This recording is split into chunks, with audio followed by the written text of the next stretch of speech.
mujer que mereció ser considerada y declarada copatrona de Europa. Me refiero a Santa Edith Stein, judía de nacimiento, carmelita descalza después de su conversión y que mereció la gloria del martirio en Auschwitz junto a tantos millones de judíos y también de católicos, entre ellos el padre Kolbe, San Maximiliano Kolbe.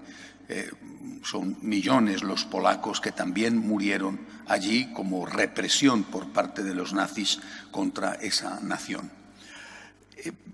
Cuando San Juan Pablo II y también Benedicto XVI tuvieron que afrontar la cuestión increíble de cómo un pueblo tan culto, tan inteligente, tan brillante como es el pueblo alemán, cometió uno de los mayores genocidios de la historia de la humanidad. Se habla de 6 millones de judíos. Las cifras son siempre cifras discutibles, ¿verdad? Pero desde luego a nadie le cabe duda de que fueron millones los que fueron asesinados, y repito, no solo judíos. ¿Cómo es posible que el pueblo alemán, no en su totalidad responsable, por supuesto, cómo es posible que esto lo aceptara? ¿Cómo es posible que sus dirigentes aceptaran, promovieran esto? ¿Cómo es posible? Es importante entenderlo porque quizá algunas de las cosas que estamos padeciendo hoy en día podrían evitarse si entendiéramos esto para no repetir aquellos errores. Juan Pablo II decía que había que evitar considerar lo que se aprueba en los parlamentos como una doctrina que está por encima de cualquier otra cosa. Lo que se aprueba en los parlamentos puede ser legal, pero puede ser también inmoral. Inmoral en el sentido de que no se pueden aprobar en los parlamentos, por mucha mayoría que se tenga, no se pueden aprobar leyes inicuas. Y citaba precisamente el caso de la Shoah, es decir, esa orden de exterminio contra el pueblo judío. El hecho de estar aprobado en un parlamento no significa que eso sea ético. Tenemos que tener mucho cuidado con esto. Una cosa puede ser legal, por ejemplo, el aborto, y puede ser profundamente inmoral, como por ejemplo, repito también, el aborto o la eutanasia. Por lo tanto, la primera lección es que hay cosas, valores, aquellos que están basados en la naturaleza humana, en la ley natural, que están por encima de cualquier ley positiva, es decir, por encima de cualquier ley que pueda ser aprobada por mayorías que además siempre son cambiantes. Otra lección que nos deja aquella persecución espantosa contra los judíos de la cual fue víctima Santa Edith Stein es que cuando hoy en día, incluso además tiene su epicentro en Alemania precisamente, cuando hoy en día se pretende ensalzar la cultura local, bueno, la ideología local, por encima de todo, y decir que es un lugar teológico y que en caso de conflicto con la palabra de Dios y con la tradición, lo primero es esa cultura, esto es una aberración que llevó, cuando se hizo en los años 30, llevó a la Segunda Guerra Mundial y a las matanzas. Millones de personas murieron en aquella guerra terrible, no solamente en Europa, aunque fue el principal escenario, pero también en Asia. Millones de personas murieron porque una ideología exacerbó, exageró el amor a la patria, el amor a la nación, el amor a la raza llevado hasta el racismo, hasta la xenofobia o hasta, como se dice hoy en día, el supremacismo.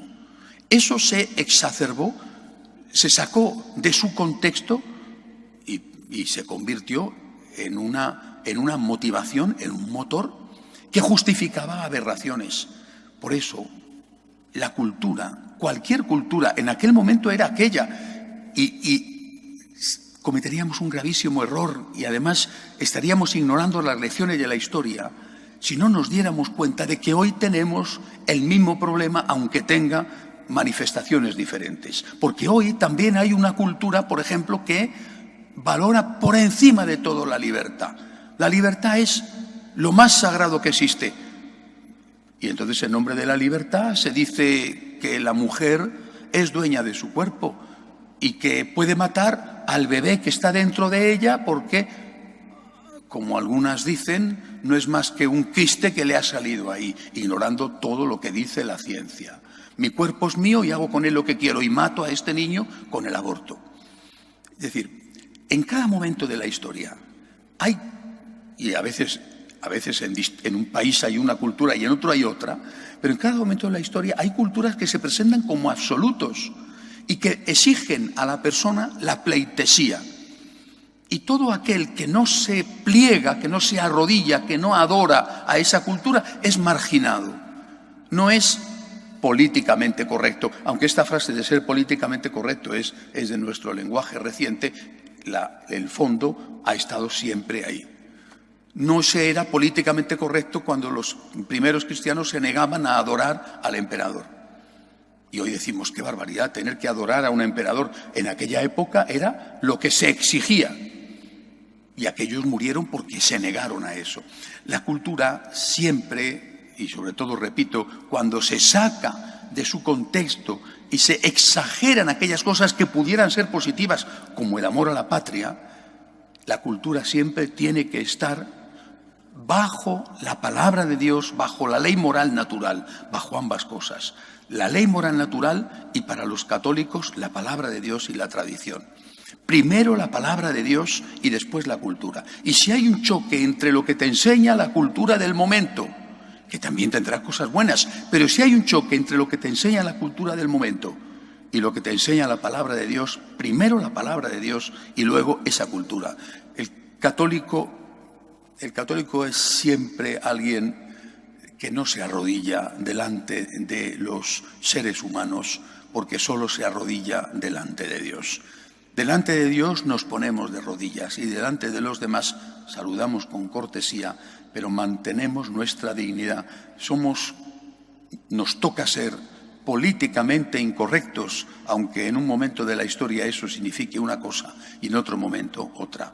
Primero Dios y después todo lo demás. Así lo vivió Santa Edith Stein, hoy es mártir, patrona de Europa. A ella encomendamos nuestro continente. Que así sea.